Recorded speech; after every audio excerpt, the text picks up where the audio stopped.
fiatomboan'ny fanapotehana ny andro ny 4 janoary 2024 ho ny filoha teo aloha Maro Karavalmanana izay sady tompon'ny Tico sy ny Magro isan'ireo orinasa niara-ny fanapotehana nandritra ny hetsika tamin'ny alatsinainy mainty na ny lundi noir io.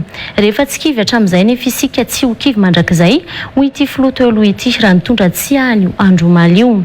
Tratra ny Andro Rajoelina izao nitanjona ka nataony voalohany amin'ny fahantrany Madagasikara hoy kosa ny lehiben'ny mpanohitra ao amin'ny anteny miram-pirenena omaly. Nanamaria ny vavonana firaisan-kina ny fidirana politika ho an'ity taona 2024 ity moa ny andro ny omaly 20 janoary 2024 Ezekiel Malala no mitatra izay. 10 janoary 2024 20 janoary 2024 20 taona katraka omaly ny alatsinainy mainty na ny lundi noir 20 taona katraka ihany koa araka izany no nahamay ny TVM sy ny RNM ary ny MPS ny Tico Tanjombato ary ny Magro Beoririka sy ireo Magro rehetra manerana ny nosy ny ampy ireo tranombarotra maro teto an-drenivohitra. Isan'ny niara-ny fampitena tamin'izany ny Trading Center, ny Citic Beoririka, ny Supreme Center, ny Zoom Ankorondrano. Tsingeritaona ny fampitehana ny omaly ka rehefa tsy kivy hatramin'izay tsy ho kivy mandrakizay mihitsy ho ny filoha teo aloha Maro Karavalmanana tompon'ny orinasa Tico sy ny Magro izay isan'ny niara-ny fampitehana tamin'io andro io. Andro ny 20 janoary zany fetomboan'ny fanapotehana fandravana tsy mitsatra zany hatramin'ny androany.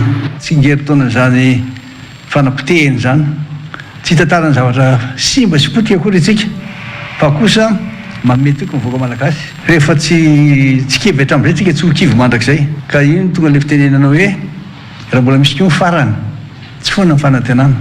Tsy nitsahatra namotika an'i Madagasikara ny filoham-pirenena Andry Rajoelina tao anatin'izay 20 taona izay raha nyfizavan'izy nanomboka tamin'ny 20 janoary 2024 io hatramin'ny androany ho ny lehiben'ny mpanohitra ao amin'ny anteny miram-pirenena. Hatrany ngahy Andry Rajoelina ny tanjona nataony voalohany amin'ny fahantrana ny malagasy amin'izao fotoana izao.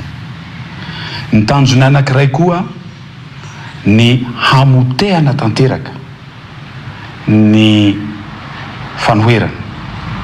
Ary androany moa fa 20 ny volana janoary fa raha ny zavamisy nanomboka tamin'ny 20 ny volana janoary tamin'ny 2009 jusqu'à 20 ny volana janoary 2025 dia tsy nitsahatra namotika an'ity firenena itya ngahy Andry Rajoelina. Nosafidiana nanomboana ny fiaraha-midinika teo amin'ny vovonana firaisan-kina ho an'ity taona 2024 ity araka izany ny omaly 20 janoary ho ny filoha teo aloha Maro Karavalmanana. Ka dia androany ity zay manokatra amin'ny fomba ofisialy ny fiaraha-midinika fiaraha miara-miasa ato amin'ny firaisan-kina.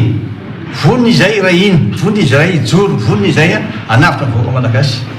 Efa nalaza moa ny filan-kevitry ny fampihavanana malagasy na ny CFM fa mbola tsy nisy nahazo ny fanonerana ny fananana simba tamin'ny alatsinainy mainty ny 20 janoary 2024 io ireo simba sy rava fananana tamin'izany.